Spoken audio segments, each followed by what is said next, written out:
Good evening and welcome to the January edition of KAKTUS Poetry. We're here in Placitas, New Mexico on the edge of the Sandia Mountains. Tonight is sort of a tri-coastal reading, as we have a poet from the Northwest. On the Pacific, we have a poet from the Northeast on the Hudson River.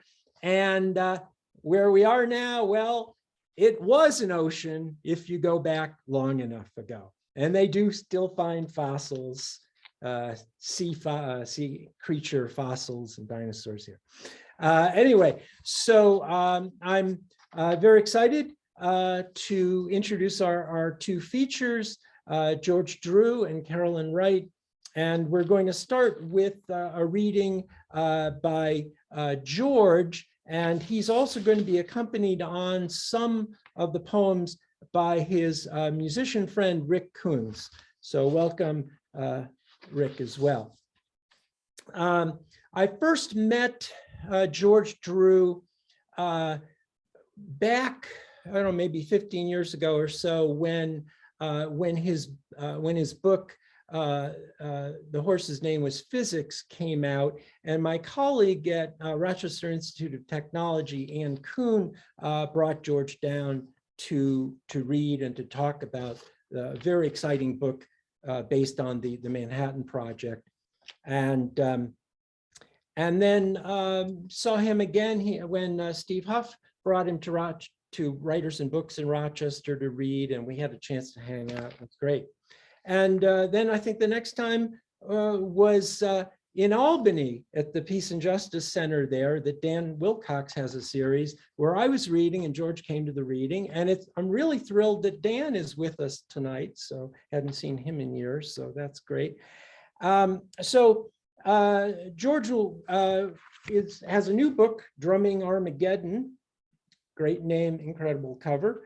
And from Madville Press, appropriately named, and that came out 2020. He was born in Mississippi, raised there and in New York State. He currently lives outside of Albany.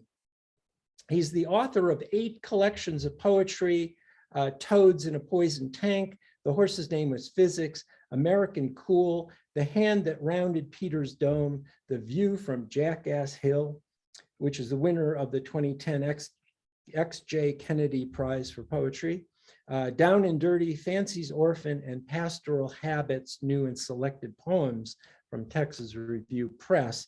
He's been included in many of the top journals, the Beloit Poetry Journal, Mississippi Review, Antioch Review, Poetry Northwest, Salmagundi, and so forth, and had a group of poems appear in the Southern Poetry Anthology. So without further ado, I think you're going to enjoy hearing from George Drew.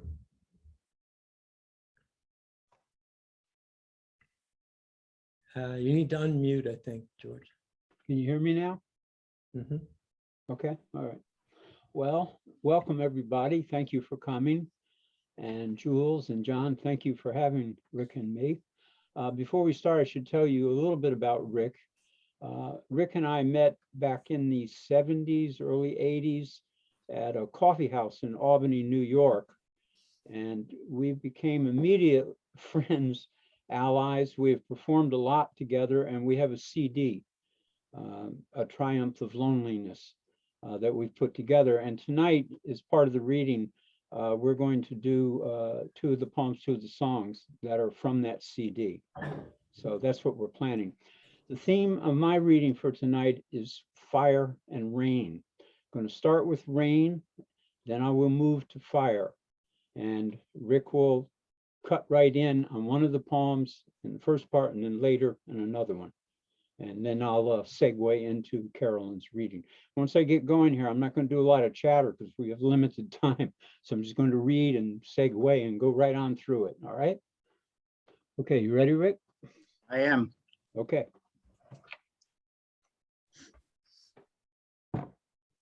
This poem is entitled A Rainy Day on Ridge Road. Here in the mountains, it is a sodden horse in a pasture, its head hanging lower than leaves of a distant row of trees, its tail a duster, bedraggled and sopped. Here in the mountains, it is a horse's nostrils flaring in the fog that swirls and creeps across the pasture like a fox intent on murder in the chicken coop. The horse's eyes made blurry by a wet world. Here in the mountains, it is the horse's slow trudge back to the barn, the musty smell of hay, already urine wet and soggy, rank droppings in every stall, the roof clatter of drops.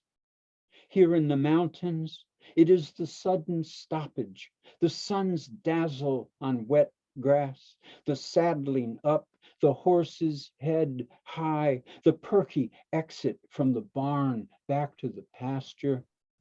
Here in the mountains, it is the arched back, stiff legs, snort, buck, air, and rider. Here in the mountains, it is the horse unbridled.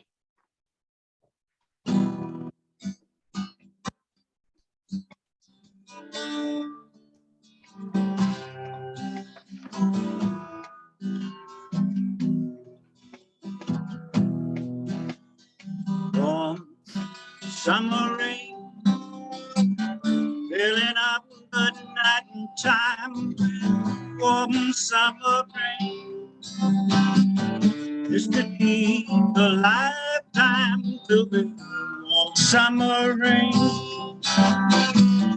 I can hear you calling in the warm summer rain. Summer rain,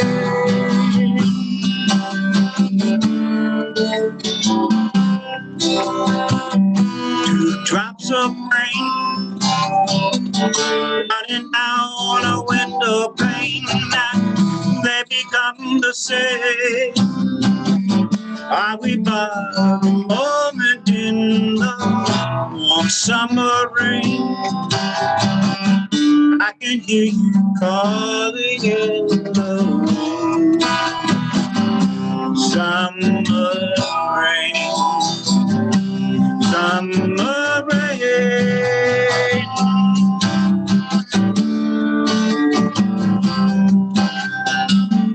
Falling through the night, falling seems so right. We become the same when we touch in the rain. The warm summer rain, all we are is laughter in the warm summer rain. Nothing will come after this warm summer rain. I can hear you calling, I can hear you calling. Oh, I think I'm falling. Oh, summer rain, summer rain.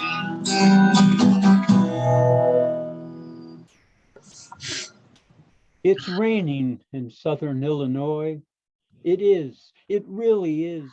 And I could tell you it's turning the green grass soggy as self-pity, that it's swelling the already swollen streams, that it's pounding down so hard the most vigorous of windshield wipers don't stand a chance, that the rants of the most unorthodox of gods don't measure up, that because this rain in Illinois is the Olympics of rain. I could tell you, you should be shaken. You should be depressed in more than just the clinical sense, that your own bleak spirits should be down on their knees licking your drenched boots. But the truth is, we are conditioned to it. This rain of biblical proportions, this American monsoon. Yes, it is. It's raining in southern Illinois and in Europe, in Asia and Australia. It's raining and in Africa and at the poles.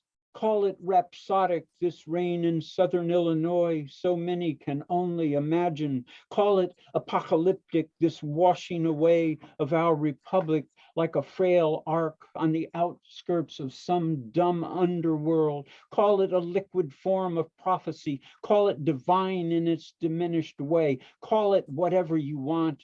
But flood or fire, for God's sake, don't call it by the name of some great something you can only take in vain.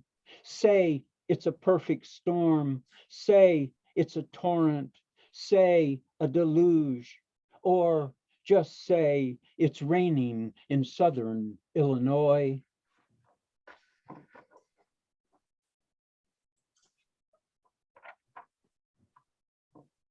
So that's rain. Now we turn our attention to fire, both literal and figurative. This poem will set that up. I'm going to read 3 poems, and then we'll come in with a couple poems and a song at the end.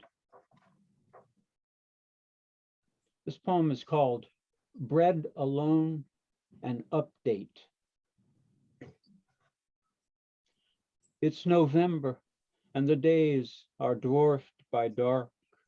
Ravens are lifting their wings like petticoats, steeling themselves for flight. And in a corner of the witch's cottage, Hansel lies passed out. For it's November, and Little Red Riding Hood is bedding down wherever there is light, dim though it might be in alleyways and under bridges where she is shooting up. It's November, and high on Mexican pale, Humpty Dumpty in pieces in the horse's trough deters not a bit all the king's men from pushing it. 24 hits is never enough. For it's November, and the big bad wolf is wasted too, and back at the witch's cottage where bread alone won't do, little boy Blue hallucinates while Gretel blows his horn. It's November, and the days are scummier than Snow White's apple altering witch, a scum so deep even the Pied Piper's flute can't stand up to ravenous rodents. The invasion has begun.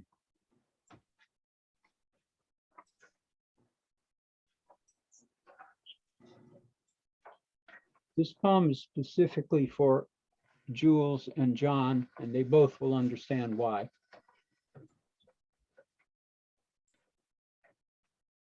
This is called Look on It Carefully, Children. Somewhere in the southwestern desert of what was the United States, one rusted missile juts at an angle from the sand, its warhead buried. Look on it carefully, children, the last launched in the war of great extinction, the only missile we know of that malfunctioned, the only one extant. The Great War lasted less time than a daily jog, the popular exercise in those days. And that doomsday actually could happen never occurred to the majority of the silent majority, their attention fixed as it was on Facebook and Twitter, on terrorists and mass shootings, on demagoguery.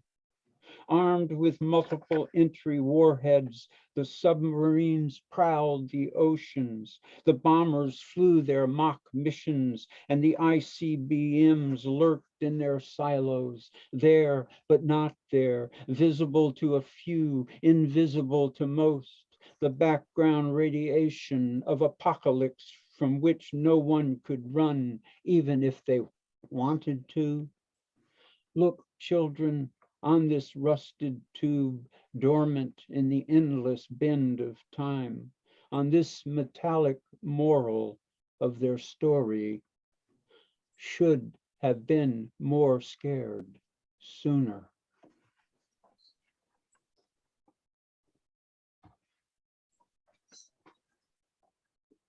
The last poem in this sequence is the longest poem, but it goes by fast.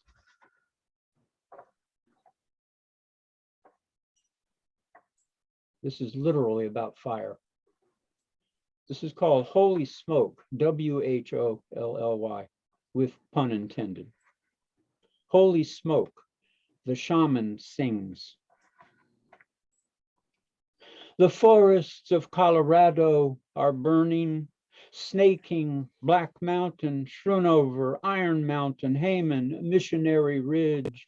And in Arizona, forests are burning, and in Canada too, the smoke rolling down the Hudson and the Mohawk, rolling over Brooklyn, over Queens, over the Bronx, over Manhattan, Staten Island, and Long Island too. Smoke so thick it stops the taxis, the buses, brings to a shrieking halt the airplanes at LaGuardia and JFK. And what shall I sing of now? Shall I sing of the sandstone cliffs, the ancient dwellings of the Pueblo? Shall I sing of the fireplace pits, of bones and bone utensils buried deep? I have always sung of these. No, I shall sing of forests burning, that this burning is nature's way, that this burning is human folly, that this burning is my calling. I shall sing then of this burning. I shall sing both long and hard. I shall sing of the forests burning, of the spires and steeples burning, of the synagogues and churches burning, of the mosques and temples burning. And I shall sing of the electric cross burning in the foothills west of Denver, and of the lights down on the plains burning all through the night like the Roman campfires on Golgotha. I shall sing of the burning of the flesh of naked creatures huddled in the hills, creatures of fur and creatures of skin. I shall sing of the burning in their eyes and in their hearts and in their souls. I shall sing and sing of these. I shall sing of the eagle and the hawk wheeling above the burning forests, wheeling above the sandstone cliffs, wheeling above the crumbling bones, wheeling above the burning cross, wheeling above the creatures burning. I shall sing until the sun snuffs out, and when I wake in the starless dark, and the forests are memories and ash, and the eagle and hawk are shrieking like the airplanes falling from the sky, I'll sing of the burning absence that once bone, shall sing of it deep and long and hard, and then I shall sing of nothing no more.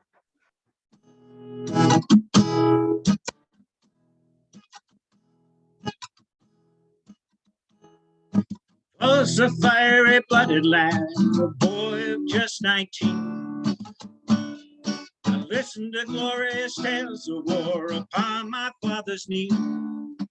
And the sounds of bugles call, there was I in the front line to feed on the seeds of war, to feed on the seeds of war. Armed in combat ready, we marched off eagerly, our gazes keen and steady, oh, what a sight to see. In our blood the lust ran hot to march through man's toil and feed on the seeds of war. We would feed on the seeds of war. The sergeant raised his hand on high, come on now follow me. For on this day some sure will die, the lassies cry and grieve. And the gates of hell sprang wide with fire and a roar to receive the seeds of war, to receive the seeds of war. One can live a lifetime on a bloody hill. Rivers red, ran deep and wide, that day our lust was filled. Screams of mindless terror clawed and ripped the choking air. thus born of the seeds of war. So born of the seeds of war. Hills have all gone quiet now. Grass is growing green. Beneath the deep blue crystal sky lay thousands just like me. Yes, there we lie, where we died, now planted in the ground. For we are the seeds of war. Mine eyes have seen the glory of what some may call war. Those alive are living and the dead they are no more. There is no greater failure, fear you nothing more than the seeds of war. Fear you the seeds of war. I am a fiery-blooded lad, a boy of just 19. I've listened to glorious tales of war upon my father's knee. When the sounds of bugles call, I'll be there in the front line to feed on the seeds of war. I'll feed on the seeds of war.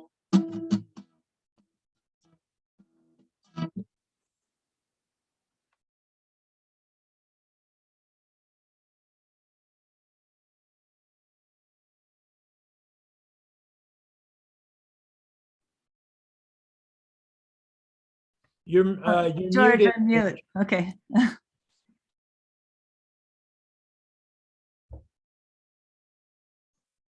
Okay, There you go. hear me now? All right, I'll start over. Schooled on Brady's Civil War photographs, we're used to the contorted art of broken bodies, stumps instead of arms and legs, bloody skulls, shattered bones, and open eyes as deadpan as the heads of 5.9 shells. Used to cameras closing in on faces frozen, expressionless from the shock and awe of terror. Used to tangled bodies of dead soldiers, arms and legs and torsos jutting out in every direction. So much driftwood dumped by the ocean on a blasted beach. Used to Owen's ironic dulce et decorum est pro patria mori, beating like bats trapped inside our heads. But when we saw that photo of a single soldier, gas-blinded eyes bandaged with a filthy rag and mouth blown away by Verdun, sitting alone on a cot, right then, we went from thinking we knew what war is to knowing it's that one young soldier with a cigarette wedged in his nose, each nostril a beached fish's gill, opening and closing, expanding and contracting, smoke shape shifting like the gas he couldn't see. That poem goes out to Bill Wonder, who is here tonight. I just finished reading Carolyn's book, Masquerade. And if you haven't read it, oh, you must. You must. It is one hell of a book.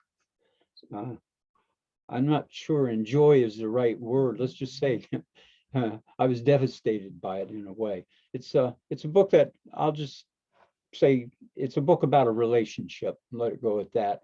But one of the poems, there's a scene in it where the speaker is slapped by her partner, and she describes her glasses as coming off and going across the floor.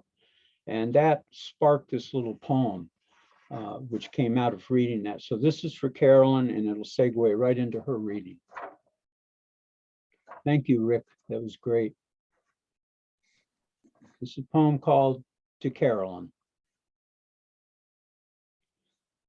I was wondering, after his slap sent your glasses scudding across the floor, what happened to them?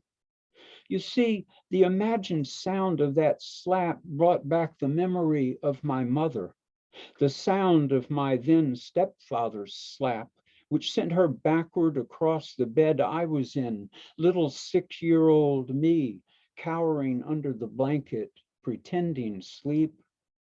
Obviously, the limbs were shattered into bits, but what about the frames? Were they salvageable, or did you have to let them go, replace them too? My mother didn't wear glasses, not then. All she had to let go was him.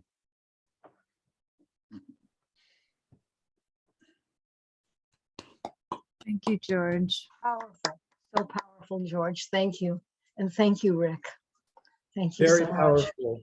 Yeah, very powerful. We can unmute for a second if people want to applaud. Sorry that was so grim, the reading, but it seemed appropriate with everything that's going on right now. Quite powerful. And, yeah, and thank you, Rick, as well. Not to denigrate the poetry, but the ballads were really powerful. Thank you. They were extremely, now I'm a little confused. Who wrote the ballads? Who composed them? The songs? The songs. Yes, Yeah. those are my originals. Wow. Yeah. Very powerful. Yeah. Thank you. Thank you. We'll also have some time for discussion later, and we're going to mute everybody again and get on to the next portion of the program. Okay. Hold on a minute. I'm going to mute everybody again here. Okay. So unmute. Okay. John, if you want to unmute yourself, let's see. That Okay. might help. Okay, thanks, Jules. So our next poet is Carolyn Wright, and it's been a pleasure to get to know Carolyn a little bit the past 2 years on various Zooms, especially the Cultivating Voices live series every Sunday out of Washington State. Anyway, she's an amazing poet, and her latest book is called This Dream, the World, New and Selected Poems. And one of the title poem actually received a Pushcart Prize, not just nominated for, but actually received one. And she co-edited another remarkable book, an anthology called Raising Lilly Ledbetter, Women Poets Occupy the Workplace. And I've been fortunate to hear a couple of Zoom events of group readings by authors that are included in that book, and which is also Lost Horse Press. And Carolyn is a Seattle native. She studied with Elizabeth Bishop, Richard Hugo, and William Stafford. I'm in awe. And she's author of 9 previous books and chapbooks of poetry, a book of essays, 5 volumes of poetry in translation from Spanish and Bengali, the latest of which is Map Traces. And she has too many awards and publications to go into, but she teaches at the Richard Hugo House in Seattle, and we're much looking forward to hearing Carolyn.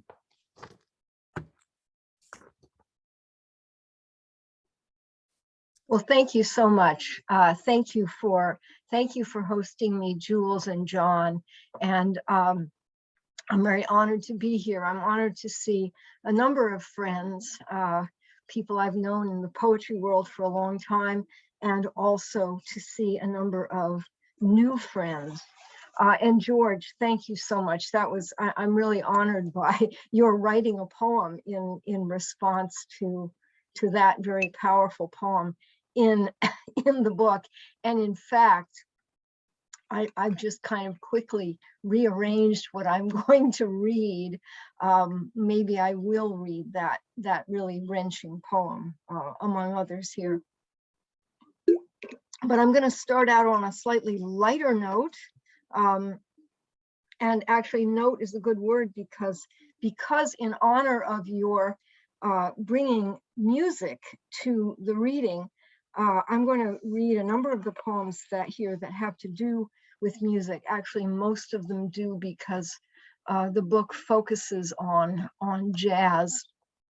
And but I'm going to begin with the first poem in the series, which is called Round at First Sight.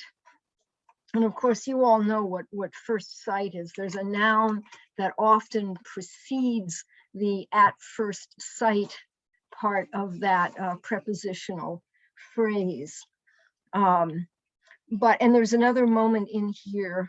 Let me see. Yeah, you will understand here.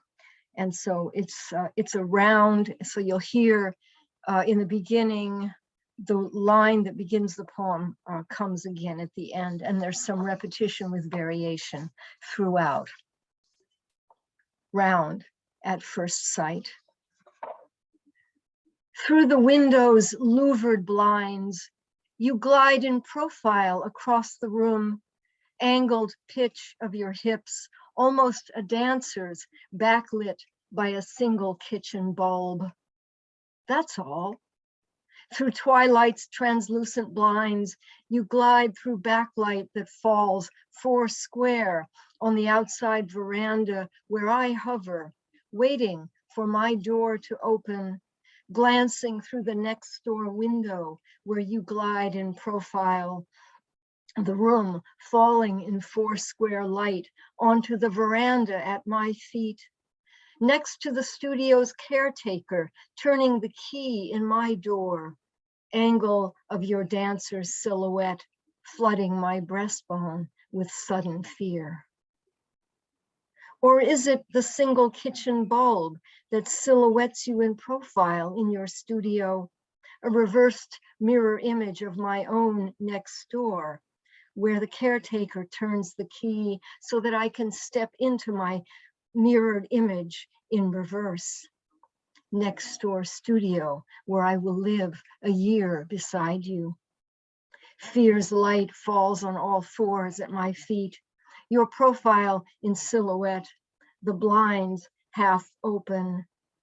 Have you noticed my moment's gaze that goes on a year until I step into my studio and close the door? Your image profiling mine through louvered blinds. And I think what I'll do is read the next poem in the series, and then we'll move forward to some other parts of it. This starts out way out at the tip of Cape Cod at a well-known artist's residency. And I think you'll recognize the sort of the meet and greet event here and some of the music that occurs in this poem. Blame it on my youth, I hum at the Arts Center's opening fete, a tune I've heard for the first time on public radio's after-hours jazz out of Boston. I'm happy by myself this evening, sipping a gin and tonic without the gin. Newly arrived as everyone, early October's red letter maple leaves scraping like paper mache scraps against the windows. Where are you as I chat with sculptors and novelists, painters and poets, all of us reading each other's name tags? Ah, yes, that center of stillness near a bookcase. You sit on a braided throw rug on the gallery floor, in faded blue jeans and pressed denim shirt, one arm folding your crossed arms to your chest. Even then, you lean into the next moment, gazing into your wine glass with a sly smile, lip syncing whose words to yourself. Have I forgotten that first sight's blow dart has already struck? If anyone asked then, the question would puzzle me. Safe? Of course I'm safe. You glance up as I pass. Your attention ripples, then veers off. I'm just another woman in the room without a name yet, as conversation swirls and Elvis Costello groans on the stereo. The angels want to wear my red shoes. We haven't yet been introduced. What if the cloud of circumstance had hovered a moment, then eased off?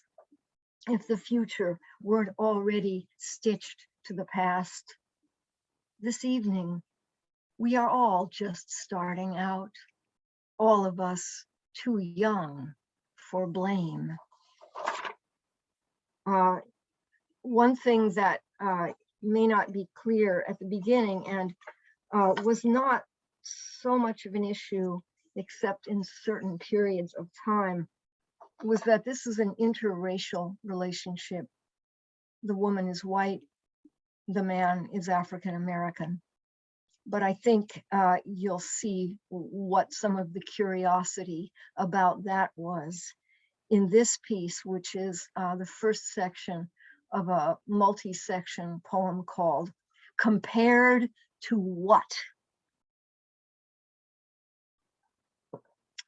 What's it like, you know, with him? The blonde sculptress from Saratoga asks me over a glass of Fumé Blanc at the ship's table. What can I say?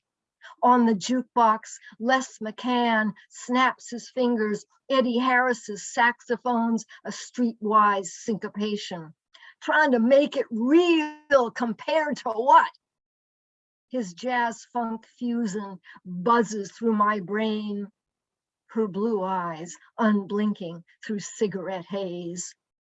What world have I stumbled into? Which one of us is tonic? Which one flatted fifth? Who's called you an oracle and given me a remaindered copy of advertisements for myself?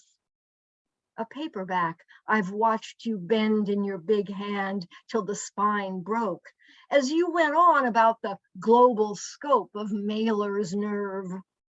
Trying to make it real, I hum, snatching the bar tab from the waiter.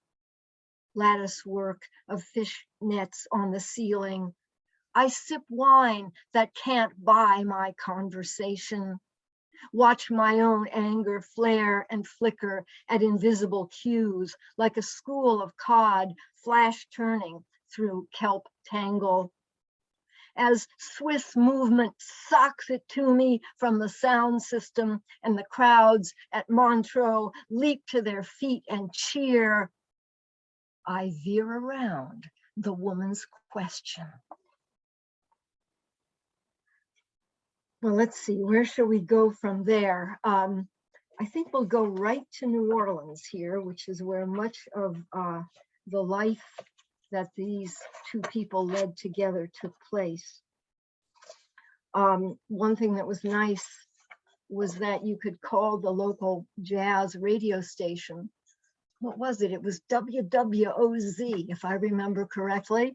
You could call up and you could get free tickets to concerts, which was a wonderful thing for young writers and artists without a whole lot of money at the time, or even now, but that's another story. This is called Betty Carter at the Blue Room. What a little moonlight can do, she croons, leaning into the indigo spotlight, her dress a shimmer against the sequined backdrop, her vocalese and alto saxes reed flutter. She breaks into scat syllabics, working the room as if she can't help herself, notes soaring off into tremolo no one can sidestep. We sit with our mixed drinks, holding hands in a Berylline penumbra, just below the stage where we could live by our own rules. Your dark profile limned against midnight, eclipsing my lunar skin. She glides across velvet draperies, bends her head back in the beaded glow, eyes half closed like a woman gone into ancestral trance. Feather notes fingered in melancholy's slow caress. My one and only love. This is our blue period. Free passes and one drink per set. The linen draped table where we linger till closing, glancing into each other's eyes as if to surprise ourselves.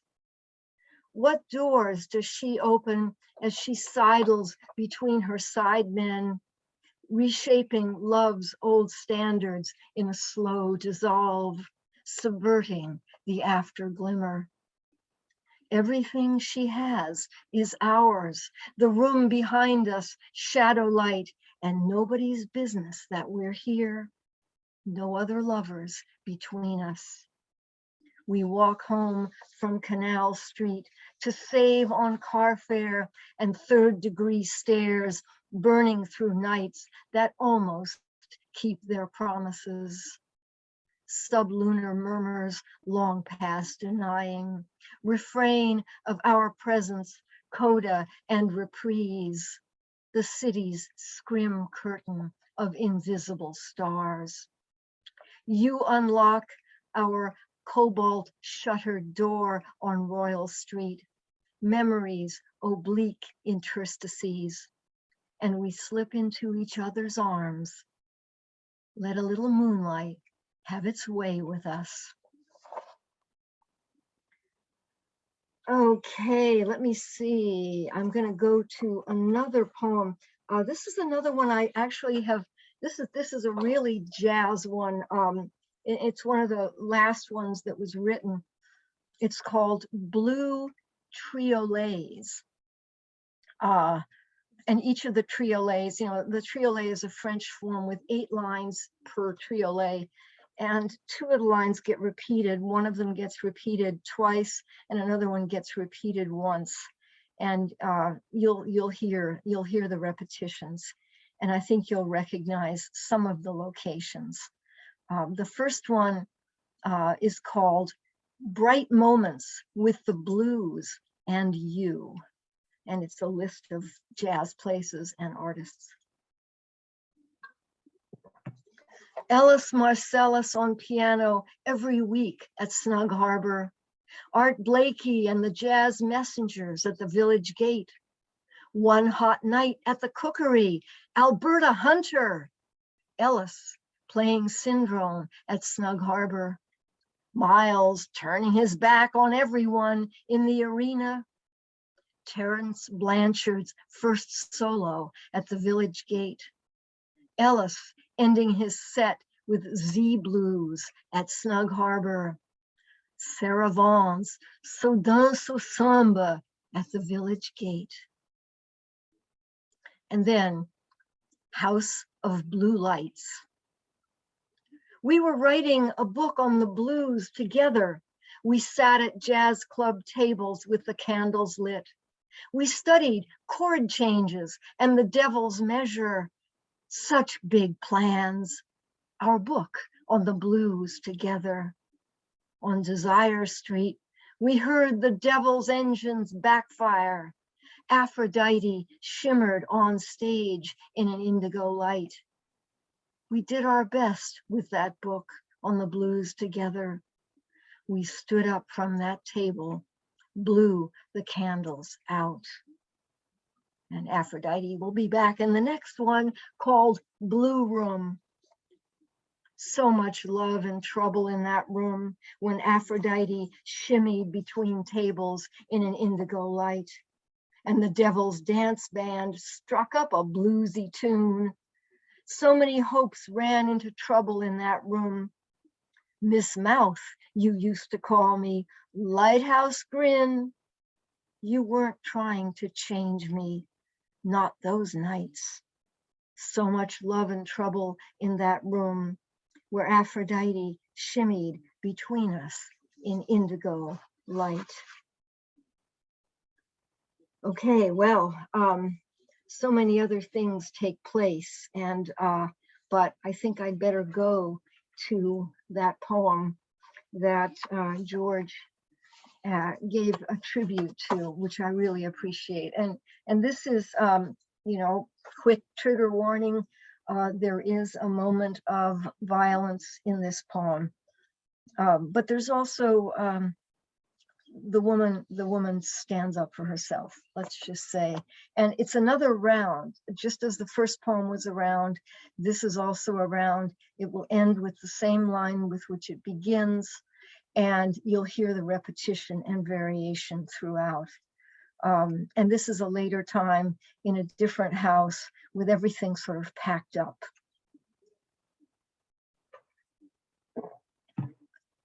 I am never Aphrodite's fool, those afternoons in spring's deep song, all our belongings stacked in this shotgun house's makeshift rooms, while an old standard turns on the dusty turntable.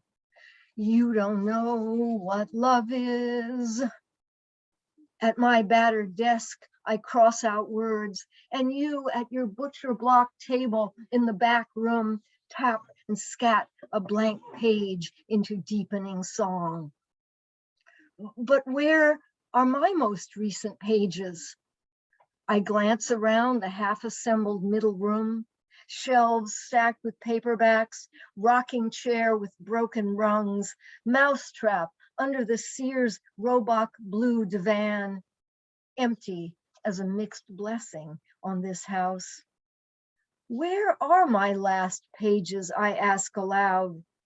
Don't look at me, you snap, scattering my glance across the half-assembled shelves and the turntable whose saxophone blows that old tune back into the Crescent City's deepening afternoon. Where indeed my scattered leaves, until my glance deflects into undissembled trash, and the tisket a tasket we joked in happier days was Ella's yellow basket. Scrap pages balled and tossed in afternoon's full spectrum light pouring over the transom.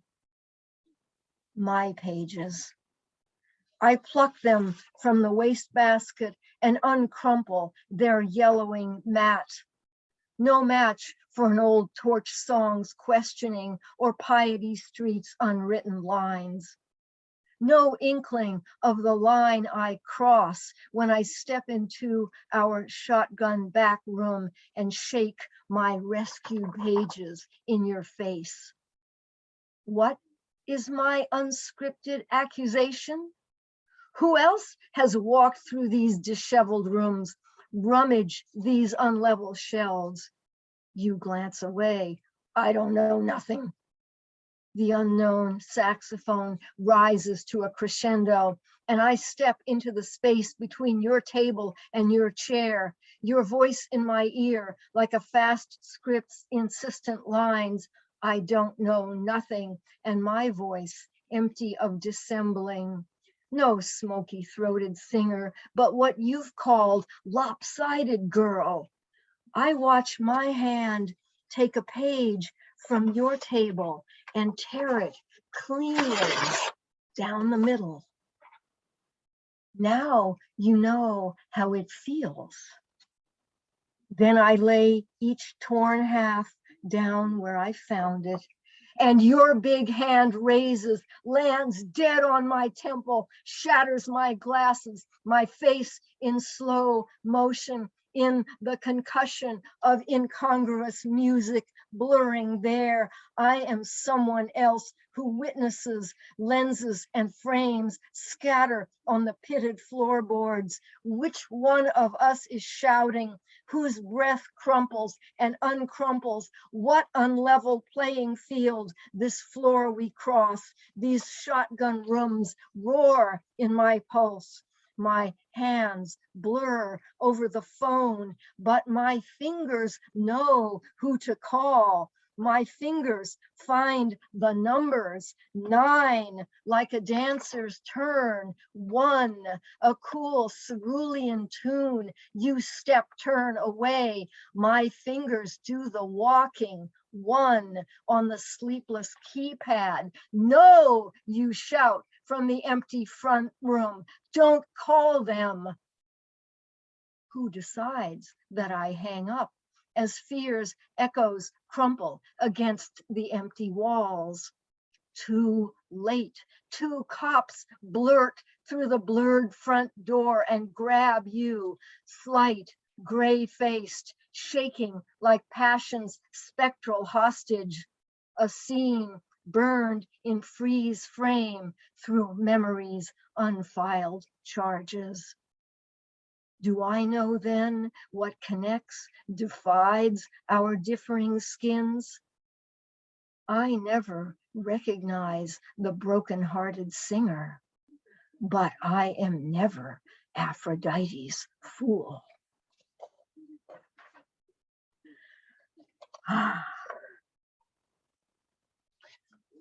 A quick break there, and I'm going to read a shorter one that relates to this, and this one takes the same scene, and slightly better here. This was published in a magazine called Presence in an issue whose theme was forgiveness. I forgive my left hand for not hitting back when Roy Otis's big hand slapped the glasses off my face. And I forgive my left arm for not rising to block his open palm coming toward me. I forgive my right hand for dialing 911, for hanging up when he yelled no, and I heard the wanted man's terror in his voice. I forgive my ears for hearing the patrol car roll up a minute later and screech to a stop. I forgive my eyes for watching 2 beefy cops burst through the grillwork door and straddle the front room's floorboards. Roy Otis, gray-faced with fear between them. I forgive my heart for being glad. When the white cop shifted his grip and demanded, "What do we do with him, lady?" I forgive my tongue for saying, "Let him go." I would actually like to read one more really intense poem that has to do with this same topic. And this was probably one of the most painful ones to write. It's the What If poem, and it's just called What If. The 2 cops hadn't erupted into our front room, empty of everything but stepladder, carpenter's level, and the echo of a blow. If they hadn't vice gripped you by your lapidary arms, your face gray as slate and drained of everything but itself. What if paint scrapers and sander parts hadn't bulged from pockets of your coveralls, wood shavings hadn't curled like blonde indictments in your uncombed hair, the fruit of sweat and troubled equity, love's undocumented loans? If I hadn't stood there, hackles high in shocked homage to the beast within, and when the cops barked, "What do we do with him, lady?" What if my anger didn't break the trance and I hadn't stumbled upon my own slow diastolic measure, a single melodic line searching itself out in darkness, the way lovers once echolocated each other? If I hadn't startled myself back into the room, if I'd answered, "Take him away." What if they'd read you your Miranda rights, then shackled ankles and wrists shrunken in denim cuffs and hauled you in like a flounder at the telltale end of its camouflage? Run brain scans in the squad car and fingered your wallet flat for jailbait while I signed their bad actor's prompt book with your real name? What if the metal detectors had flashed red as they hustled you past lockdown, and Storyville had morphed into Angola's anteroom while I sweet talked the mortgage lender into buying back the house?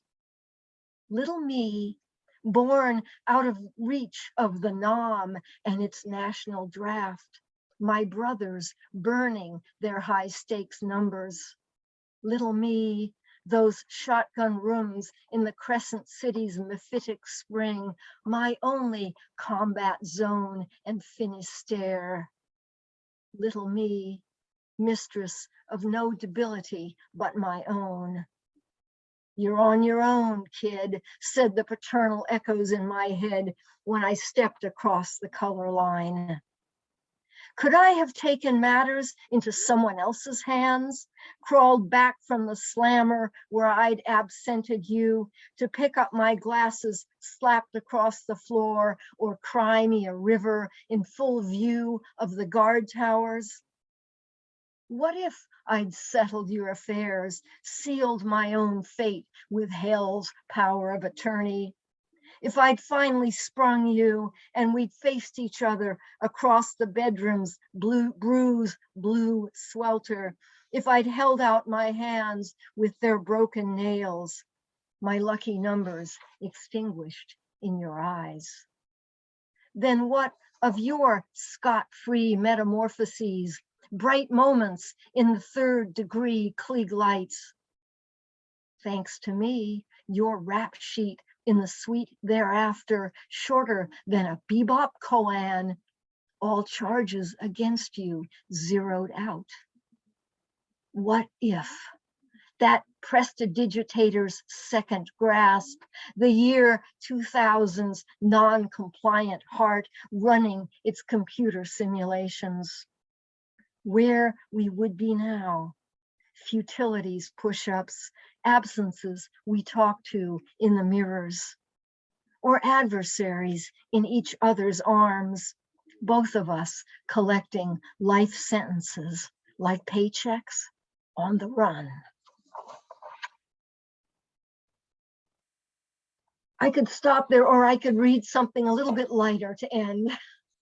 Whatever you'd like. Shorter than a bebop koan. Yes, it totally was. I think I'll stop right there and just. Yeah, that's a give good place to everybody 2 stop. minutes. Thanks, Caroline. We're gonna. Yeah, great. Everybody take a We breath. can unmute if you want to applaud. Bravissimo! Bravissimo! Thank Brava, you. brava! Really touched home, especially the New Orleans poem. I'm from New Orleans. I love your jazz poetry. Have you ever, do you know about Jerry Jazz Musician online? No. He'll like your work. Ah. Check him online. Yeah. Send me a link or something. Or Yeah, send we're it friends to- on Facebook. I'll send it to you, okay? Okay. Wonderful. Absolutely. Thank you. Thank you, Carolyn, and George and Rick. It's been incredible so far, and will hopefully continue to be. As George started reading the rain poem, this wind around me has just been gigantic. It's just been apocalyptic almost. And not that we'll probably won't even get a drop of rain, being the desert here, but the wind is quite amazing. And then of course and then when you started reading your dramatic finale poems, Carolyn, then it came up again. So. Oh, wow. Anyway, unfortunately, that won't carry over onto the video. Anyway, so we wanted to just take a few minutes before open mic to. I'm going to mute everybody again. Yeah. Hold on. Mute everyone, and if you have a question. Okay, John, unmute yourself. You three can unmute here. Okay. We'll open things up for questions in a couple of minutes, but. And you can also, we're just gonna have about 10 minutes here. Yeah. So if you have a question, you could probably conversation. put it in the chat. That's probably the Yep. easiest way, rather than disrupting everything. So anyway, I guess a question for Carolyn about the decision. I thought it was an interesting decision to use musical forms like the round and the triolet in those jazz infused poems, and a different decision than than a lot of jazz poetry, which is more blues based or free verse based. You're going to, in a way, to European traditions, but they bring out music. So you want to talk about that for a second, or that? Oh yeah, absolutely. Well, I think that some of the poetic traditions, of course,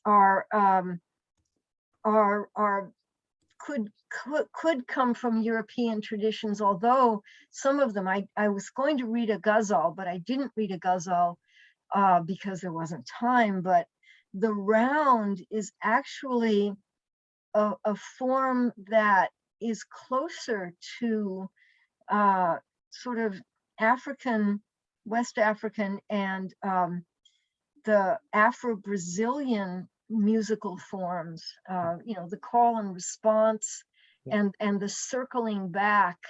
I'm one thing I do, I study Portuguese, and I'm pretty fluent at it now, and I've been kind of involved in what's called candomblé, which is the West African religious cultural tradition that was carried to Brazil, to Bahia especially, by enslaved people. And a lot of that music that they use and the rhythms that they have are very circular. And so themes come in, and then they're reintroduced, and they come in with variations. And also, I think, although it's not evident, there is sort of, in a subliminal way, there are all those connections. Yeah. And of course, jazz has a lot of connections from Cuban and other West Indian. Yes, which also derives from the African diaspora. Yeah. Filters through the South too. Yes. Very much so. That's what I was hearing. Yeah.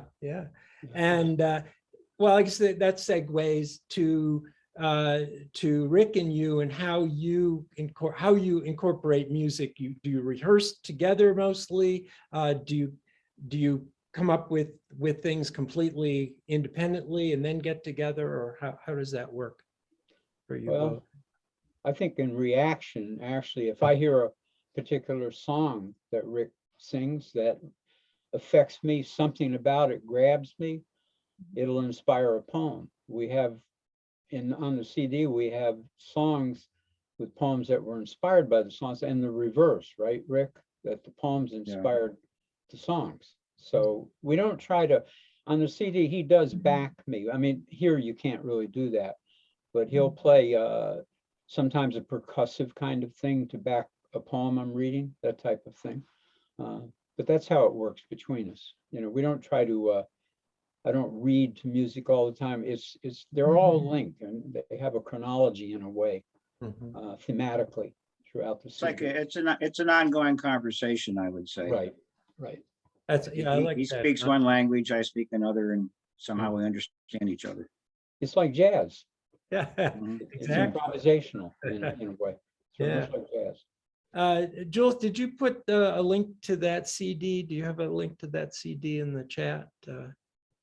I don't have the link, so Rick, if you want to put it in there. If you have it, you could put it in there. Yeah, we'd Feel be. free. Okay, I'll have to dig it up. Or email You it didn't to give us. it to me, isn't it? I will Yeah. email it Yeah. to you. Yeah, it takes me a second. I don't.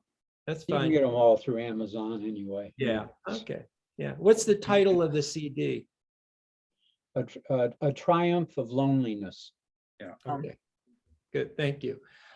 Jules, do you have any questions? Yeah, well, I'll have, I first of all, I just really like your form, Caroline, especially with the repetition, and one of the second to the last poems, how the lines repeat, and there's a lot of rhythm and jazz as a character as part of the poem. So Thank you. Yeah. And George is, I just want to thank both of you. And then George has inspired me a lot with my own writing with Atomic Paradise because he wrote the book, A Horse's Name is Physics, which I read while I It's a was great name. writing. And I acknowledge his book as well. So I'll read a couple of questions from the chat here. Let's see. Oh, Nancy Helgeson says, did you bring Euleen? Thanks for these poems. Oh yes, Euleen is always present. But I had to sort of tamp her down a bit tonight. But she is lurking. She's always lurking.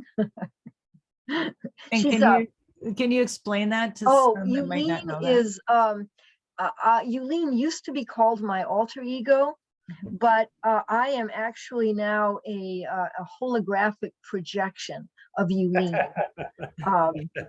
Let me just show you. Here's what she looks like. This is the Euleen book. It's called Mania Klepto, the Book of Euleen. I know this. Oh, that's what it is. Okay. Yes, there it is. You can see her sideways. The sweet little thing in front, and then the more cacophonic one in the behind. So yeah, and Euleen is quite powerful. There is a very Euleen-like poem in this book. But I didn't read it this time. It's the one about Ruthie the Duck Lady, who was quite a character in New Orleans in the back in the day. She was a woman who would ride around the streets of the French Quarter, etc., in roller skates, wearing these Santa Fe flounced skirts, and she always had these adolescent ducks with her who would run along behind her. She'd often have quite a little flock. But she was an interesting lady, and you're getting a thumbs up from Dennis Fermento. Okay, yeah. Oh, you must have known because you're in Louisiana. You would have known Ruth the Duck Lady. Yes. Caroline, show your latest masquerade again. You were asking. And Dennis, what were you saying, Dennis? Yep, that's the latest. Oh yeah, her name was Ruthie. Yeah, and she did indeed. I don't know how long she was there, 25, 30 years she spent rolling around the quarter on skates with her ducks behind her, crossing. Well, she was a well-known character. And she what the one photographer said about her, he said, Ruthie isn't disconnected with reality. She's just not interested.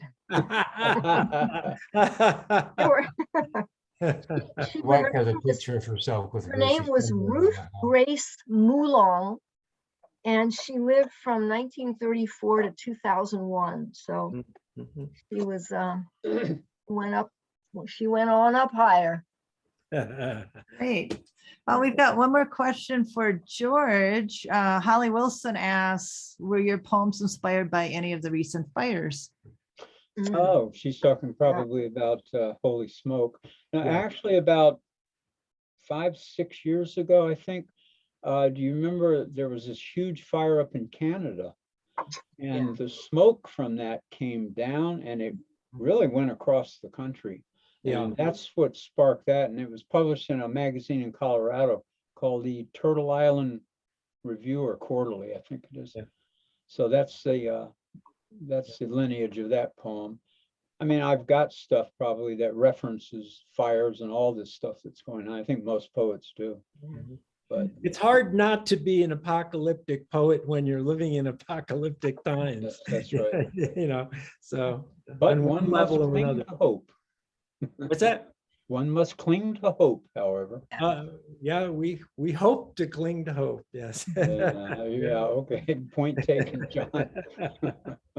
And yeah. Well, by the way, Carolyn, I think those anything else, John? Otherwise, George is speaking. Jules. Oh, go ahead, George. I was just going to say to Carolyn, those that triumvirate of poems, the glasses and all that. For me, that's the real emotionally charged center of the book. Yeah. Those are I think those poems are just powerful as hell. I just wanted to express that. Yeah, thank you. Yeah, I actually had not read the two longer ones before, Make it a habit. Yeah. Well, Good to have we're honored that you chose to do so. So we could continue this conversation for a long time, but we have quite a few open micers. Oh, that's So great. can we unmute and give our poets and musician another round of applause, please? You're wonderful. Bravo. Well, thank you, everybody. And I'm glad we had remember, this conversation. remember, buy books. Support your local poet, even though your local poet is halfway across the country, the world.